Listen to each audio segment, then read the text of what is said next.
Bom dia. Como a Rebeca falou, estávamos de férias. Graças a Deus foi tudo bem. Tirando o imprevisto com o Simon, que ele ficou doente uma semana, com a Tite. Mas, graças a Deus, a gente vê o cuidado. Aquele dia que teve a inundação, não sei se vocês lembram, era uma segunda-feira, estava de férias, com uma pescaria marcada. E nós perdemos o voo. E a gente teve que remarcar para mês que vem. Graças a Deus deu para remarcar. A operação lá de pesca não ficou com o nosso dinheiro, né? Eles poderiam, porque na verdade o erro foi teoricamente nosso. Mas graças a Deus deu tudo certo, porque foi nesse dia que o Simon ficou doente. E saindo do aeroporto, demorou quase 5, 6 horas para a gente chegar em casa. Eu já fui direto para Pompeia. Então eu fiquei umas 12 horas dentro do carro, mais ou menos, nesse dia. E chegando lá, o Simon já estava dormindo, era umas 10h30. Daqui a pouco ele acorda, vomita, a gente sai correndo para o hospital. E aí foi toda semana até descobrir que era infecção no ouvido. Ele não reclama, né? Então dá para saber. Foi em 2 médicos, e aí entrou com antibiótico. Aí, uns 5, 6 dias ele melhorou. Aí a gente curtiu as férias. Mas nisso eu dou glória a Deus porque eu pude estar lá. Se eu tivesse ido pescar, eu ia ficar justamente essa semana lá longe, preocupado, com a Rebeca lá correndo atrás, né? Então, dando trabalho para a família também. A gente estava hospedado na casa dos meus pais. Então, graças a Deus, eu vejo o cuidado de Deus até nisso, as pequenas coisas. Amém? Gostaria de pedir que, se os irmãos puderem abrir a Bíblia no Colossenses, é a mesma passagem que o nosso dirigente leu, mas começando do verso 13 e até o verso 23.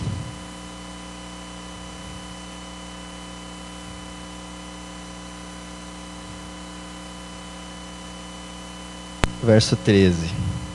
Pois ele nos resgatou do domínio das trevas e nos transportou para o reino do seu Filho amado. Verso 14. Em quem temos a redenção, a saber, o perdão dos pecados. Essa passagem, essa carta à igreja de Colossos, Paulo escreveu em torno do ano 60 depois de Cristo. Interessante que essa carta foi de um jeito diferente. Epáfras, que estava pastoreando algumas igrejas naquela região, ele tinha algumas questões, algumas dificuldades, ele estava encontrando na igreja. E aí ele foi pedir para Paulo uma ajuda. Falou: Paulo, sabe o que está acontecendo? Algumas heresias, alguns ensinos errados estão entrando na igreja de uma forma sutil e eu não sei como combater isso. E ele foi lá até Roma, na prisão onde Paulo estava preso nessa época, e conversou com Paulo. Falou: Paulo, me ajuda aí, eu preciso de uma ajuda. E aí Paulo, em vez de só apenas instruí-lo, ele falou: então leva por escrito. E aí ele escreveu essa carta. Inclusive, dizem, né, os estudos, que também foi nessa época que foi feita a carta para a igreja de Laodiceia, tá? Éfeso, no caso. E, enfim, esse é o contexto, né? E aqui, se você começar a ler desde o primeiro versículo, ele faz as saudações, como de costume. Em todas as cartas, Paulo faz as saudações para a igreja, saudações para quem ele está escrevendo.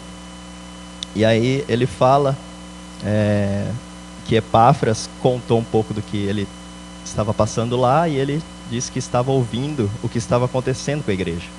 Essa questão dos ensinos errados, das heresias, das falsas religiões que estavam entrando dentro da igreja. E aí Paulo, é interessante que ele sempre intercede pelas igrejas. Ele sempre está orando pelas igrejas. Então todas as cartas que ele escreve, ele começa geralmente falando: eu estou clamando, estou rogando por vocês, estou orando por vocês. E aqui não é diferente, ele estava também intercedendo já por essa igreja. Tá? Então ele começa, a resposta dele, a partir do verso 13, seria a resposta dele para o combate, para o que Epáfras trouxe, a questão que ele trouxe. E aí no verso 13, que eu acabei de ler, começa falando de Jesus. A resposta que Paulo encontrou e que ele achou que deveria falar para a igreja foi justamente a supremacia de Cristo. Ele viu que os tipos de heresias, né, e os tipos de ensinos errados estavam levando o povo para um lado sutil, no qual eles estavam ensinando que Cristo era uma divindade, uma parte só da divindade, não inteiro, não completo. E aí Paulo fala, não, nada disso. Vamos conversar um pouco sobre isso. E aí ele escreve essa carta. E aí ele já começa assim, né?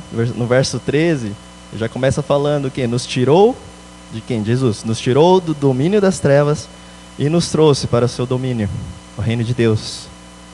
Aqui é um domínio espiritual, tá? Não é um domínio físico, tá? Até porque quem dominava aquela época era o Império Romano. Mas é um domínio espiritual. E o reino de Deus, ele se expande em nós, dentro de nós, através de nós. E ele começa falando isso, através da sua obra salvadora. Verso 14, e agora temos a redenção em Cristo Jesus dos nossos pecados pagos na cruz. Então ele começa declarando a obra de Jesus. E aí no verso 15 que a gente leu, se você ler na tua Bíblia, olhar na tua Bíblia, não precisa nem ler, ele está em forma de poema. Provavelmente, a partir do verso 15 até o 20, no qual a gente leu, era um hino cantado nas primeiras igrejas. Era um hino dos primeiros cristãos. E por isso que está dessa forma. Um hino, um poema, enfim. E no 15 ele diz assim, ele é a imagem do Deus invisível. Né? A gente vai perceber, já percebemos que é um hino totalmente cristológico. É um hino que declara a identidade de Cristo e declara quem Ele é. No verso 15, então ele fala isso. A imagem do Deus invisível. Né? Representação perfeita de um Deus que é invisível. Então, Cristo é a representação. Ontem, no piquenique, eu pude falar um pouco disso. Cristo é o ápice da revelação de Deus. É o ápice. Por quê? Deus, que é o Deus invisível, Ele mandou seu Filho para cá. Então, em carne e osso, como homem, Ele viveu entre nós.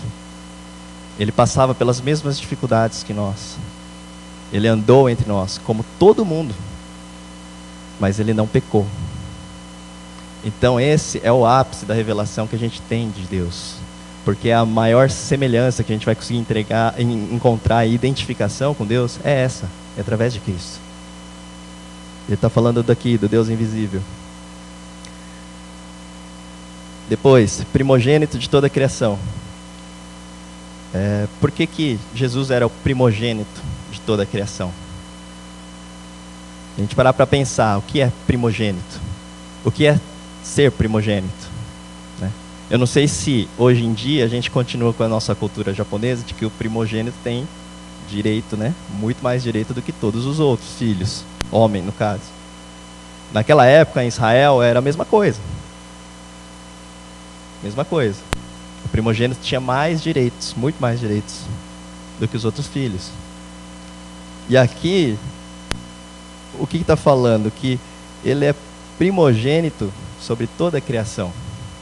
Ele tem o direito e a posição de primogenitura sobre toda a criação. Toda a criação. Entende a questão do primogênito? Verso 16.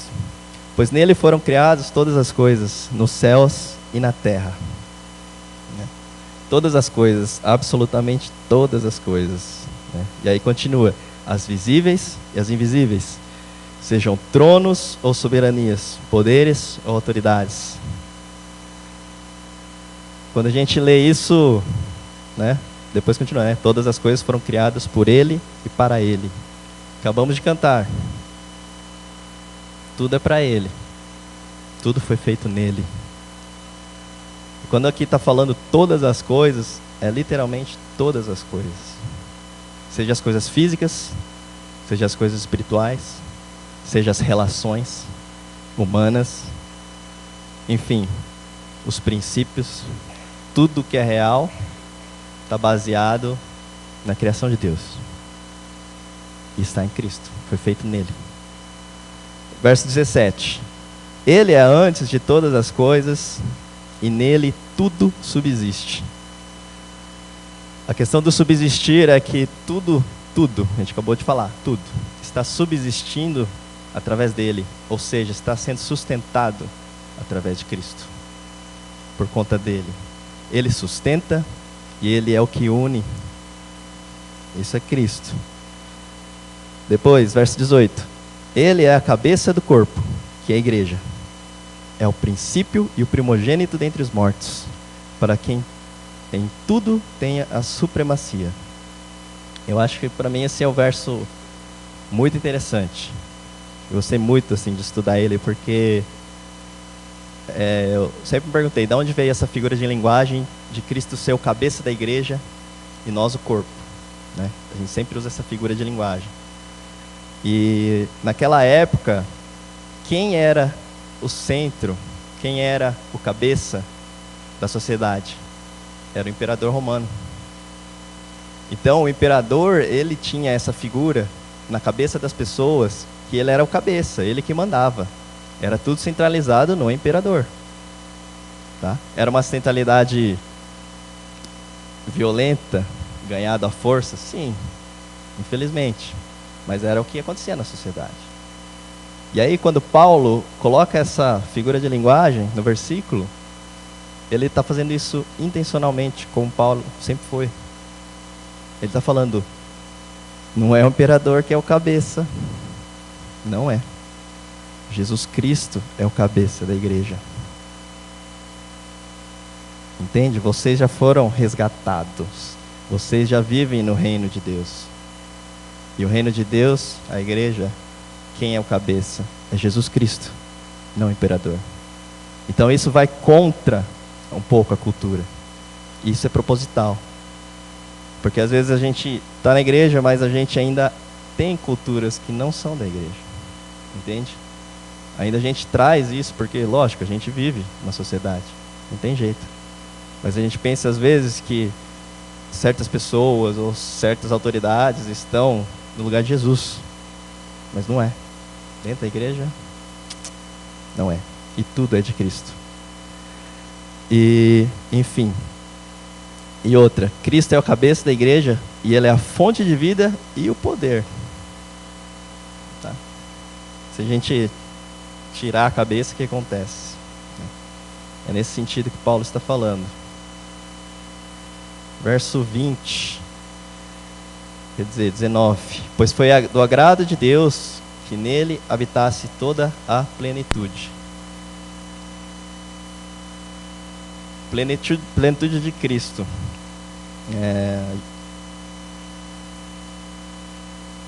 Por que ele está falando isso?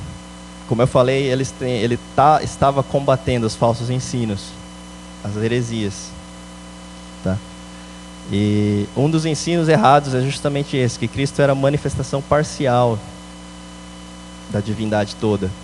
E que precisaria fazer outras obras para poder encontrar a salvação completa. Era isso que eles estavam pregando na época. E alguns irmãos da igreja de Colossos estavam entendendo que era verdade isso. Então eles estavam achando que Cristo não era suficiente, que Cristo era só uma parte, que receber a Cristo era só uma parte.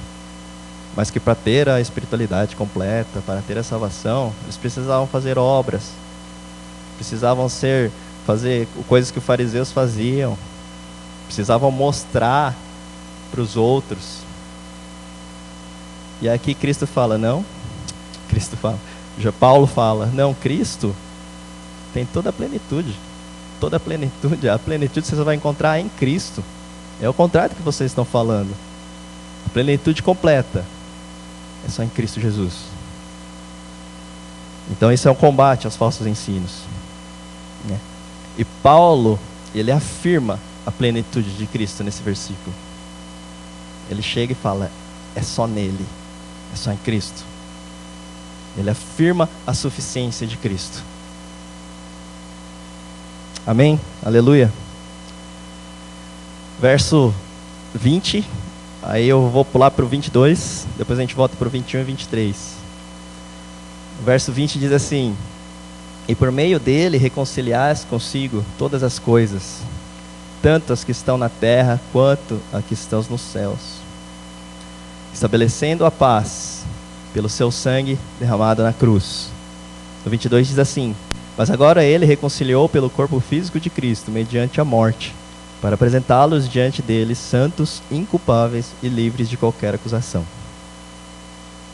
Né? Paulo, ele, nesses dois versos, ele está quebrando o paradoxo. Quebrando o paradoxo não, ele está afirmando o paradoxo quebrado por Cristo na cruz. Né? Que é a verdadeira paz veio através da morte. Olha só que engraçado. A verdadeira paz veio através da morte. Naquela época, o Império Romano, ele falava o quê? Da Pax Romana. Eles falavam, não, porque a paz é desse jeito aqui. Eu vou dar a paz para vocês, o imperador falava. A paz através da violência, através de tudo isso. E Jesus vem porque morre na cruz, sem culpa, sem pecado, sem merecer morrer. Foi entregue pelo seu próprio povo. E ele quebra esse paradoxo, porque a paz veio através do seu sangue. Olha que legal. E, enfim, através da obra redentora da cruz.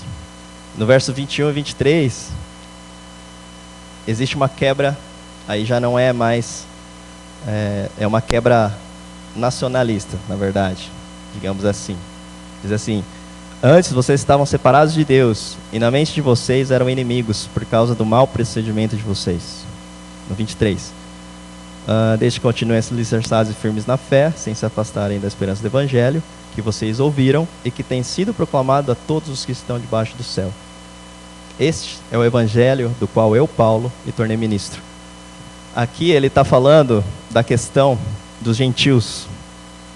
Os gentios achavam que não eram merecedores, porque o povo de Deus, né, os judeus, eles eram exclusivos, povo eleito, e eles achavam que só eles eram escolhidos e povo eleito. Só que quando Jesus vem e morre na cruz, o que acontece? Ele quebra tudo isso. Fala, não, a salvação é para todos, né? Inclusive para nós, aqui hoje. E Paulo, como apóstolo dos gentios, era quem começou a expandir e pregar para os gentios, com mais ênfase nos gentios. Ele vem e fala, vocês se achavam imerecedores. Entende? Mas Cristo quebrou isso. Você é povo eleito, como o povo judeu. Todos nós somos de Cristo. Todos nós somos cristãos. Você também é eleito, você também é salvo. É isso que Paulo está falando nesses versículos. E olhando para o todo desse hino, enfim, dessa passagem, a gente encontra a supremacia de Cristo. E a gente vê a centralidade de Cristo. Cristo está no centro. E o que eu gostaria de trazer para nós nessa manhã é como nós estamos levando a nossa vida.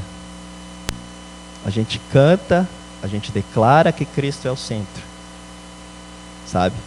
Mas eu sei que, da mesma forma que na igreja de Colossos, naquela época, aquele contexto, sutilmente, o pessoal vinha trazendo de fora alguns ensinos errados e misturando algumas coisas da cultura.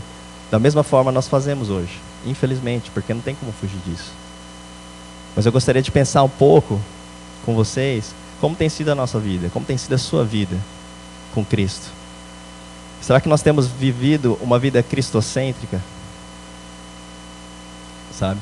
Tudo foi feito nele, tudo foi feito para ele. Às vezes a gente segmenta na nossa cabeça por áreas. E eu acho que isso é natural, a gente segmentar. Mas eu gostaria de, nessa manhã, que vocês começassem a pensar de uma forma integral. uma forma integral do nosso ser, de quem nós somos. A gente segmenta trabalho, a gente segmenta família, a gente segmenta igreja, a gente segmenta hobby, diversão, a gente segmenta certas relações que a gente tem com os nossos amigos, com os nossos pais, com a nossa família, enfim. Cada um separado. Parece que se a gente abrir a nossa cabeça, tem setores, sabe? E eu gostaria de pensar nesse gráfico um pouco diferente. Pense em Cristo no centro. E tudo em volta, por igual. Tudo em volta da cruz. Sabe? Porque senão a gente vai começar a segmentar as coisas e a gente não vai viver uma vida integral. Porque senão a gente vai cantar que Jesus é o centro da igreja, que é o centro das nossas vidas, e pedir que Ele seja o centro do nosso coração. Mas na verdade a gente tem segmentado, porque no nosso trabalho é uma coisa, no trabalho não pode falar de Cristo. Mas em casa, porque família é muito mais importante, então aqui eu tenho que falar de Cristo, porque os meus filhos precisam ser educados no caminho do Senhor. Ou então, porque eu vou lá praticar o meu esporte, ou praticar um hobby, ali é a hora de eu relaxar. Deixa essa coisa de igreja de lado, um pouco. É hora de eu ter o meu momento, sabe? Mas eu gostaria de pensar que não, com vocês, que não. Que esses pensamentos, às vezes, é natural, porque a sociedade é assim. Mas nós, como cristãos, temos que nos posicionar de uma forma diferente. Cristo é mais do que suficiente. E Cristo precisa ser o centro. Sabe? Precisa ser o centro do todo da nossa vida. A gente precisa ser por igual. A gente precisa ser influentes por igual. Precisamos colocar Cristo por igual no centro.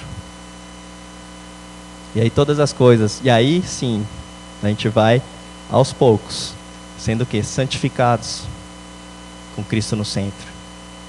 Porque assim a gente permanece em Cristo. E estar com Cristo é a maneira da santificação, através da sua palavra. Entende?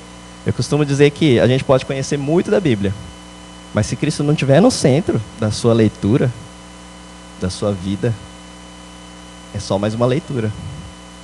Mas agora, se Cristo estiver no centro e você tem uma visão cristocêntrica e um coração aberto para receber o que está na palavra dele, ela é viva e eficaz. E ela vai fazer a obra, porque é a palavra de Deus.